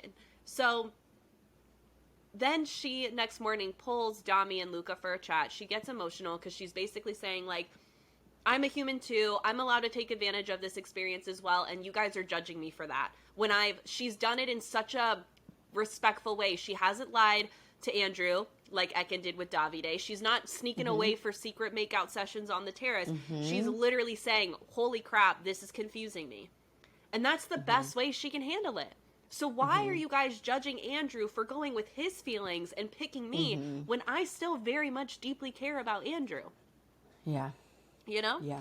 So, yeah, I feel like, you know, I don't blame her for how she's feeling. Could she handle it better? Yes, I do think Dami and Luca screwed up. I don't think that was okay for them to treat her in that way. I understand why, because it's like, you know, their mentality of like bros before hoes, but it's like, be honorable. You guys know Tasha. You've befriended Tasha. You know her character. Right. Come on, Right. give her the benefit of the doubt, guys. Give her a little bit of room. And I think that the thing that they forget is that if the shoe was on the other foot, like if it was one of them that came in, if someone came in, and like the thing is that a lot of them are going to experience this. They forget that this is what happens when new people come onto the fucking villa. Like they're going to go through Casa Amor where they don't have the girls around and they just have the echo chamber of like a guy's holiday. And they're going to explore their connections, and I guarantee you that they were so critical of her. And I get what they were trying to say. What they were trying to say, which didn't really come out in the... I appreciated that they were being upfront and honest with her about how they felt, and that they were all just trying to tackle it with one another. But what I think that they were trying to say is, like, you have been sold on Andrew, our buddy, our guy, for this whole time that... It is confusing to us to see you even be a sliver open to someone else. That's confusing to us. That makes us feel bad about our friend, right? That makes us question if you are really interested in him as you say that you are. And I get where that comes from. I probably would feel the same way about my own friend. I'd probably be like, dude, what the fuck are you doing? You have an absolute gem here. You have everything that you could ever want. Who are you going to get that's better than this? And it's like, Tasha's just sort of like, you really don't get it. You act like I'm the first person that's ever like given anyone the time of day coming onto this villa. Like, crucify me. Like, it's just shitty. Like, again, if the shoe was on the other foot, which it will be at some point, people will feel very differently about their own behavior, and that always fucking happens. Yep. Yeah, everyone will justify their own behavior. And that's why it's like, can we take some time to like humble ourselves and take new perspective and like get curious about understanding instead of meeting it all with judgment. You know what I mean? Yeah. So I loved that Dami hugged her. I was a little disappointed. I felt like Luca could have been more warm. Luca gave her a side hug. Well, because I know exactly what was going on in this moment. He's not sold. He hasn't bought it. He has not come down from the feelings. Yeah. And whether he believes her or not, he's not happy with the answer, and he's like still flying this flag for Andrew right now. So for him, that was a concessional hug. That was I'm gonna look like an asshole if I don't hug you right now, and it was it was shit. Yeah. But Dami was like, I'm sorry. Like, I made you feel that way. And, like, came over and gave her a hug. And I believe Dami. I feel like Dami gets it. Because, like, look at what Dami just went through. He was sold on Amber until he was like, wait a second. I get on great with India. So let me see what that's about. So I feel like Dami can kind of relate a little bit. Because, like, you know what I mean? Do I think he's consciously doing that? Not necessarily. But I think that's why he was open to apologizing and being like, I'm sorry for making you feel that. Whereas Luca... has been like, you don't feel that Dami's that he's no, I do think that he means his apology, but in that moment I felt more focused on the fact that men are not prepared to handle like an emotional expression from women. They have no tolerance for it. So when they see women crying, they're like, don't cry, don't cry, don't cry, don't cry, don't cry, don't be sad, don't be sad. Oh, don't cry. You don't need to be upset. Don't be upset. They don't know what to fucking do with it when literally so like we're feel just. That's what he was. It was like stop. I'm sorry. It felt like I can like see a little that. Kid. Yeah. Like panic. Let me just solve the problem and do exactly. This. Yeah. Band-aid. Yeah. Whereas Luca was just stoic. He was like, mean mugging, like, okay. Yeah, I think Luca's a quite like emotional person. He really like wears his emotions on his sleeve. I appreciated that Luca apologized for reacting so strongly, and he took responsibility for that, because she said it was you two, and he's like, that's on me. I carried that reaction. Yeah. That was me. So I appreciate that he can know when he's wrong about something, but I think that he's got a hard on for his friendship with Andrew, and he feels very strongly. And you know what? This tends to happen coming from a guy that's solid in his couple and like really doesn't see it going anywhere. I was actually like sort of just flipping through the episodes of the other seasons last night, and there's always a guy like Luca. Like there's always like a really funny, charismatic, and solid in a relationship dude on the show. Yeah. And they always talk so much shit because they feel safe. And they project their commitment onto others. Like, this is how committed I am. This is how committed you should be, type thing. Exactly. He's like, if I like Gemma were to leave, I'm out with her. Like, I'm doing this without Gemma. Like, Kim Kardashian could walk in here and I don't want her. Yeah, bullshit. Okay. Yeah, exactly. We got to talk about Paige, Jax, Jay to close us up. Yeah. Okay, here we go. So Jay picks Paige and explains why, and Paige is like, okay. Jax at first is feeling calm, cool, and collected. He's feeling confident in what he has with Paige. Which puts Paige off, actually. Because when Jay briefs Jax and he's like, I really want to get to know her, and he was like, sure, crack on. Because again, to your point, he's feeling confident. He's feeling like if they have a better connection, let them. But also, I don't see them having a better connection. We get on really well. And I think that Paige, when he tells her that, because he breaks it to her, when he tells Paige that that's what's going on, Paige shuts down. But she goes into, we're watching Paige go into a total autopilot mode for honestly the rest of these episodes, where she is literally acting as the female who is supposed to give a person a time of day. She is literally going, I have a theory. I'm going to hold it. Okay. She's not being authentic at all. Okay, my theory is, so every conversation that she has with Jay, I am watching. This is a concept, a theory that is like established by Naomi Wolf, so I'm not going to take any credit for it. But Naomi Wolf talks about how men just exist and women watch themselves existing, like they watch themselves being perceived by men. So everything that we do out in the world, it's like we're doing it through the lens of like, what does it look like for me to be doing this thing? I'm going to a coffee shop. What does it look like for me to be going to this like coffee shop and ordering this coffee? God. I hate that line of thinking. Yeah. But it's a lot of times it's where men are just like, they're out here just fucking, they're not thinking about who's watching them. And so Paige, in every conversation that she has with Jay, and I'm sure that this happened with in early stages with Jax as well.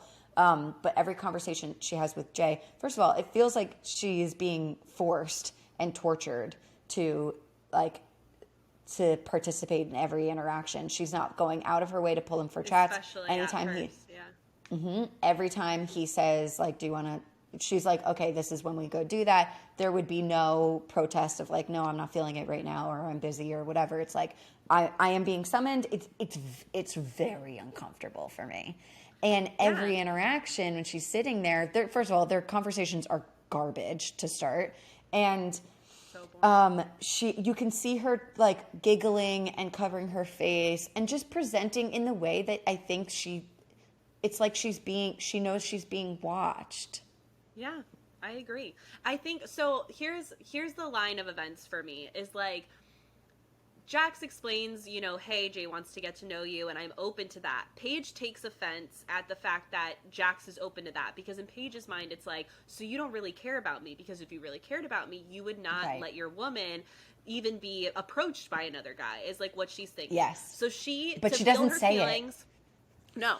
To feel her feelings, she goes into the dressing room. She starts crying. One of the girls comes in. I don't remember who it was, but they very much instruct her, like, look, it's not the end of the world. It's just a conversation. Go talk to Jay. You owe it to yourself to talk to Jay.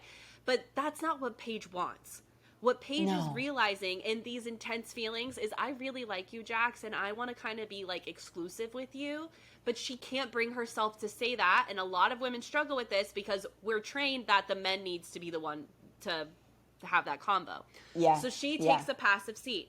Jax comes up, sees she's crying, and he's like, oh my God, what's going on? And is like such a cutie with her. Like, is like, look, like, you know, is trying to you console can talk her, to me. is trying to comfort her. Yeah, and she will not admit what she's feeling. So again, harken back to the beginning of this episode where we literally talk about the things that fuck us up in relationships is our unwillingness to be vulnerable with one another and own how we're feeling. We are seeing it happen as Jax and Paige kind of hit this wobbly ground in their relationship for the first time. So right, like this man is paying attention to you so much so that he knows that you're not okay. He's not accepting the I'm fine, everything's fine, like you've clearly been crying. He's like, what's up? You're not okay. And she will not talk about it. Obviously, it's too vulnerable for her, but it's like, girl, like you got it. Him. Yeah, and I would say take him pulling you for a chat when you're in the middle of tears and wiping your tears as confirmation that he gives a shit about you. Because unlike what Bri just explained with Dami trying to shut down the tears with Tasha, he's holding space for the tears. He's like, what's coming up? And that's huge for a guy to do. So it's like, take that as a buy-in from him that he feels some kind of way for you. And so that your vulnerability with expressing, you know what, I really like you. And when you told me that you were open to having Jay pursue me, it made me feel uncomfortable. It made me kind of wonder and get curious if you feel the same way about me as I do about you.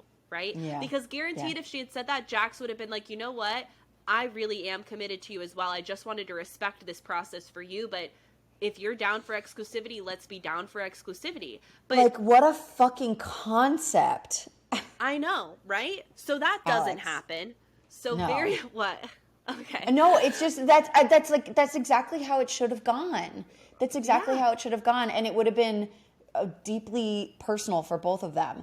And instead, what we see every choice that Paige makes when it comes to Jay is her lying to herself. She literally and physically will not admit that she likes Jax, that he's the only person that he wants to get to know.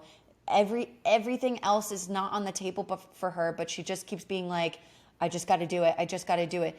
Honey, you are dragging yourself.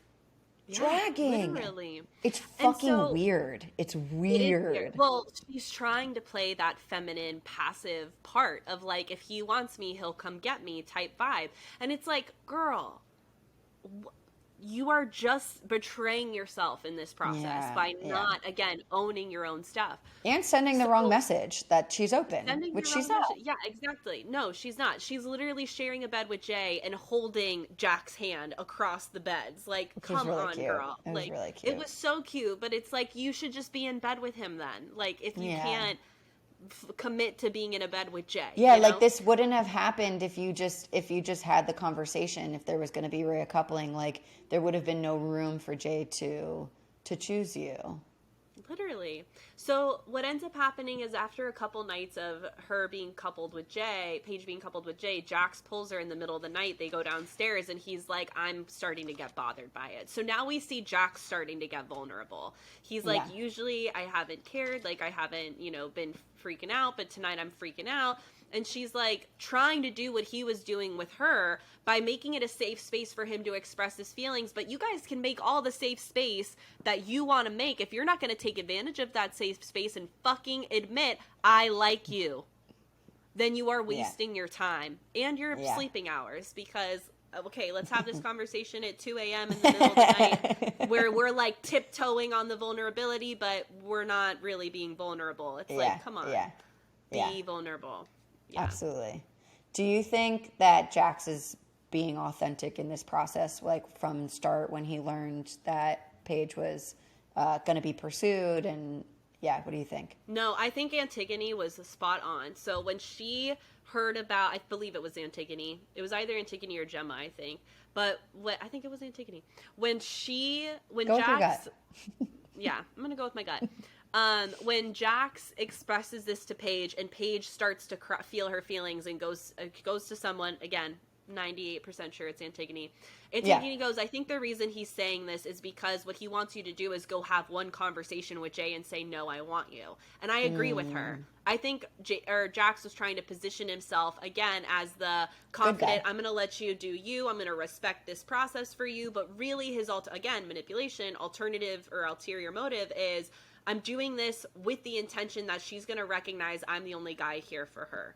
Yeah. And it backfired on him because of what the girls are saying, have a conversation with Jay. So again, they're letting this like conditioned societal belief of this is how men should be, this is how women should be, affect the dynamic of their relationship. It's like, get out of that. Be true to you. Yeah. What are you feeling? Yeah. So I think Antigone was right. So no, I don't think Jax, to answer your question, I don't think he's being authentic because I do think that he wants Paige. Clearly he wants her, but he's too scared to admit that. Yeah. I could definitely agree with that. I think that like he should just take the risk and just let her know like, hey, I really like you. I don't want you to be with, I can't say that I don't want you to be with anyone else ever in this experience, but like, you can't possibly, like, wouldn't that be sexy if he was just like, listen, I'm going to tell you right now, the connection that you and I have, I already know that it's different than the one that Jay's trying to have with you. Like, it's different. It's okay. It's different. It's better. It's if he was to say, what I came here looking for is a best friend, and I feel like I'm really finding that with you, like I'm building that with you, first of all, she'd fucking fall to her knees. She'd be swooned. And I think what Paige is doing, oh God, watching her in the passive, like speak when spoken to, move when asked to behavior is so hard for me to watch. I'm going to have to explore that. I'm going to have to ask myself why it's so difficult for me. However, it's not in alignment with who you are, so it's a trigger for you. Yes. And if I'm going to be totally honest right now, yes, it is that. I think part of that, you pulled. Yeah, I think part of it is like me working really hard to come away from those own beliefs in myself about that being the expectation, about like having to wait around, things like that. But also, I think for me, it's a particular focus on like how those social norms really damage women, and really it's like taking away the power of autonomy for us to be able to say like, I don't like this, because what I can feel Paige saying, like, yes, it's flattered to be pursued. It's flattered to have someone confirm that they're interested in you. But if you don't want to go, say, I don't like this. And I think that maybe this is hard for me because building up a voice to say, I don't like this has been a lot of personal work for me. And now that I want to use it all the time, I like want her to be using it. And I have to remember that like, that's my shit. I mean, maybe it's her shit too. Yeah. But I think Paige is just, I think that she's also playing a little bit of manipulation as well. Like, but for herself and for her own feelings. She doesn't want to break the fourth wall of this fucking love triangle and say, Jax, I really only like you. I really only am interested in getting to know you. I only want to put all my energy into you right now. Because if she does that, she sort of puts all of her cards on the table. He knows exactly how she feels about him, and it makes her vulnerable. Back to the beginning. Makes her vulnerable and could make her look stupid if and when he expresses interest in someone else. Yeah. Or maybe he doesn't, and you guys fall madly in love and get hitched. You know? Totally. And you know what? To our point earlier, if you did do all of that and you look stupid and maybe you end up not finding your love on the show, you won't die. And like we said before, rejection sucks, but it's not going to kill you. It feels like it will, but that's because of your nervous system and the survival mechanisms that you're heavily ingrained with over the millennia that us humans have been evolving. But it is not going to kill you. And I don't think anyone ever looks stupid for owning their feelings. I think it is hot. I think it is mature. I think it is sexy. Can we get away from, if I show all my cards, I'm going to look like an idiot. I'm going to look like too available, too easy, too interested. It's like, stop. If you like somebody, own it. You have nothing to lose except your own fucking time if you keep your mouth shut. And I am so over the world trying to tell us to play these games or to position yourself in this way or that way. It's like, nah. Yeah. Be you.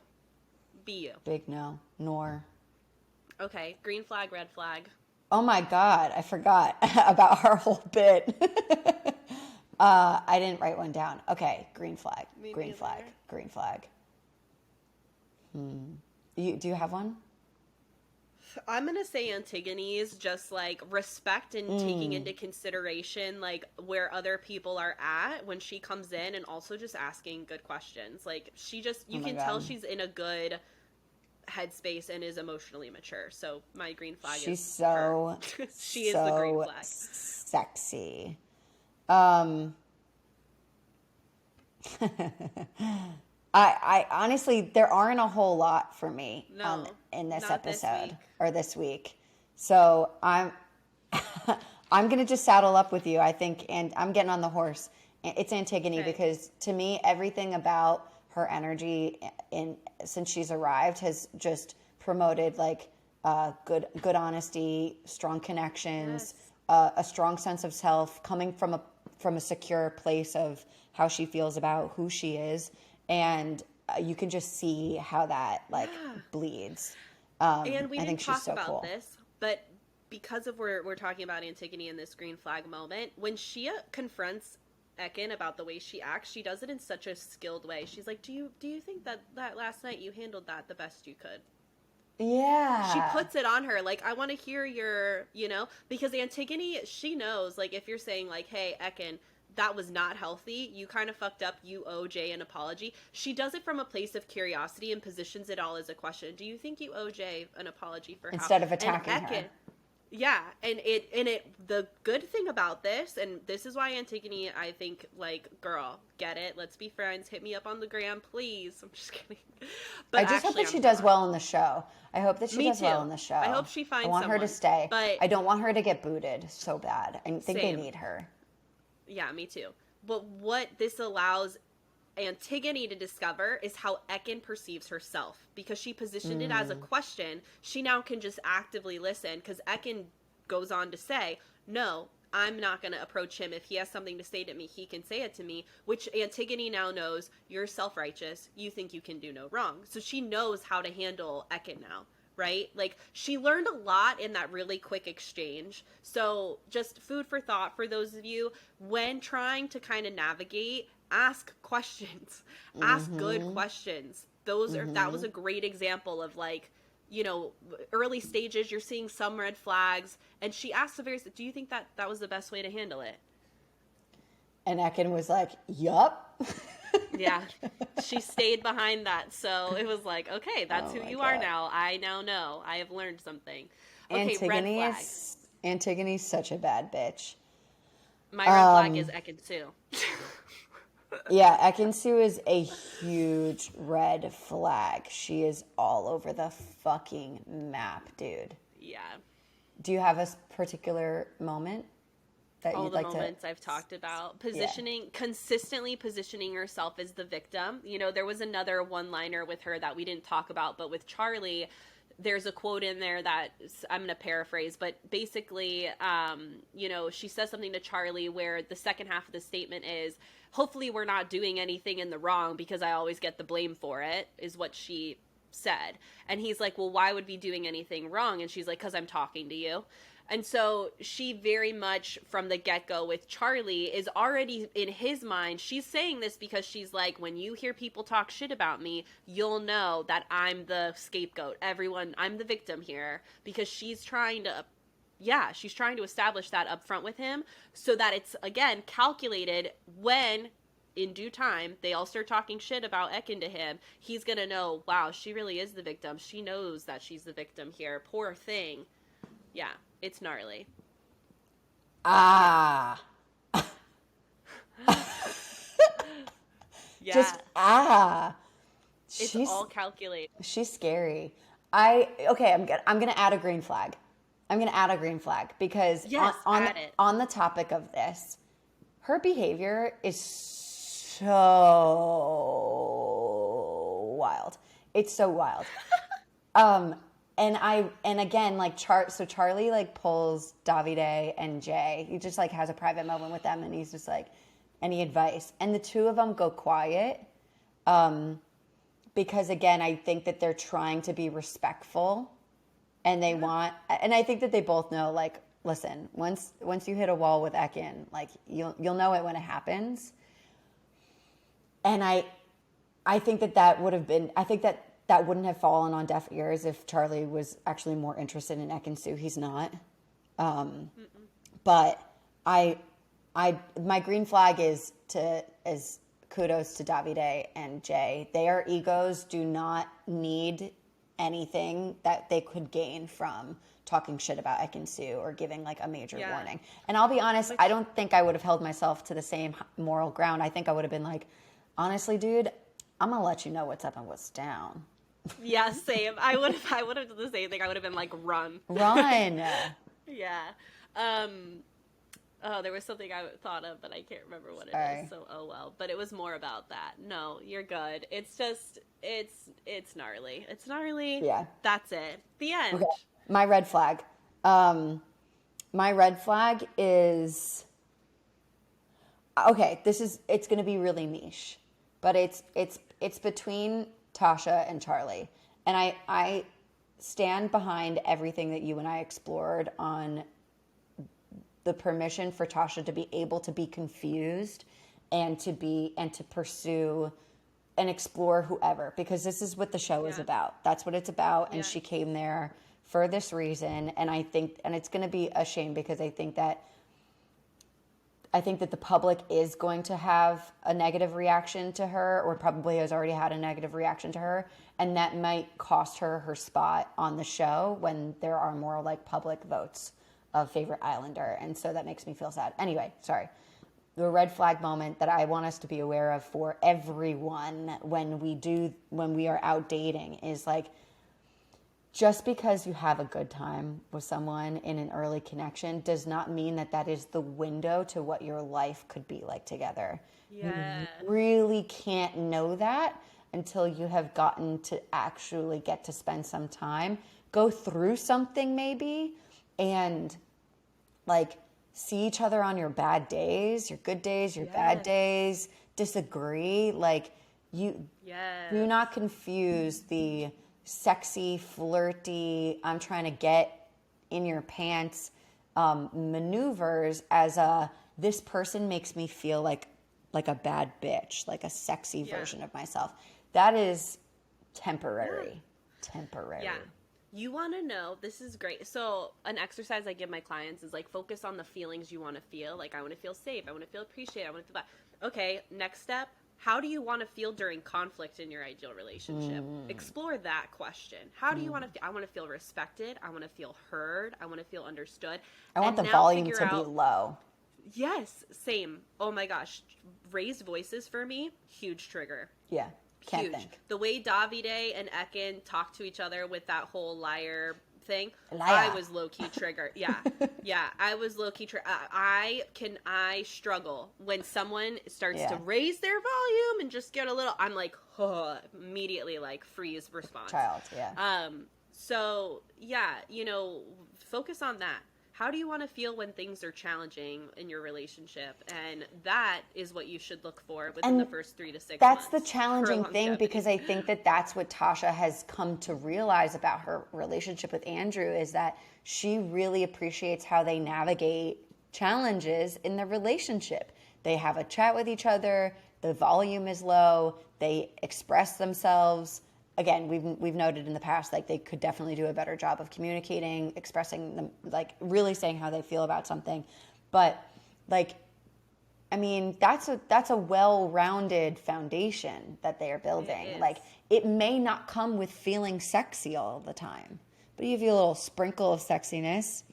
Go on. Yeah, they had a little sexy moment in the hideaway. Like, there was that chemistry was and the there. build up to the hideaway was sexy. Yeah, so it's like you need both. It can't be one or the other, right? Like, you need both in the relationship, but what is going to determine if it goes the distance or not long term is the icky parts, is the conflict. How do you deal with stress? How do you deal with anger? How do you deal when things aren't going your way? Like when you know, someone's late to their flight on the trip or something, how are you going to navigate that? Is it going to be you're screaming, like, you know, they're dealing with anger and so they're getting yelled at the rest of the day, how dare you not plan ahead, da da da, or is it going to be like, well, what happened has happened, moving forward, maybe we should do this, but now let's just go figure out how we can get on the next flight to, I don't know, wherever you're going. In my make-believe scenario. Yeah. I like a good problem solver. That's what I want. Me I want too. to It's I want to feel sexy. like it's so hot. I want to feel like we are triaging the situation. Like crisis Yes. happens. Now I will take this and give myself a little bit of credit. I am great in a crisis. I have been are. trained to do I've been trained to do really well in a crisis. I work very well under pressure, like especially if it's not actually about me. Ooh, honey, I'm in my lane. I'm like, what are we working with and where are we trying to go? What's the goal and what are the issues? I'm like, I can map it all out. I've got like Rain Man brain, like turning. And I need someone who's going to work with me in that moment and not just shut down and be like, I can't do it. Like I need a Same. partner. I Same. need a partner to be like, Yeah. what are our options? If I have someone, this is when I'll know that I've found my person. If me and this person are going like, okay, this is what that's not going to work out because we have this issue. Okay, where are we trying to go? Is this a viable option? What are other viable options? Okay, what's the best route? If we are able to do that, I'm turned on hearing you talk about it. It's Girl. the best. It is Yeah. the best. Because then I will it's marry like that person. Yes, because of the teamwork involved. Like, that is what it is. Like that saying, teamwork makes the dream work. It's applicable for relationships. You need to be in it together. It cannot be you're on opposite sides of the table fighting each other. It's we're on the same side of the table. Let's look at this together and analyze how to fix it. You know what I mean? Like, yes, that's hot. That's hot. That's hot. Add it to the Okay. pink list. So, yeah, let's role play conflict, baby. Yes. So thanks for hanging out on this 2-hour extended episode, but this episode had a lot of golden nuggets, so I'm It's okay so with good. the I loved 2-hour it so runtime. much. Yeah, me too. Now that, you know, I'm on the other side of COVID, I feel like I'm coming back to myself We're here. so glad to have you. We're so glad to have you and all of your energy. It's been so missed. Okay, you can follow us on TikTok Yeah, and Instagram do it. at Ditch the Script Pod. If you have a question or you want to apply to be on the show for a mini session, you want to go to www.ditchthescriptpod.com. If you like this episode or any of the other episodes that we put out, please like and share from Apple Podcasts and Spotify.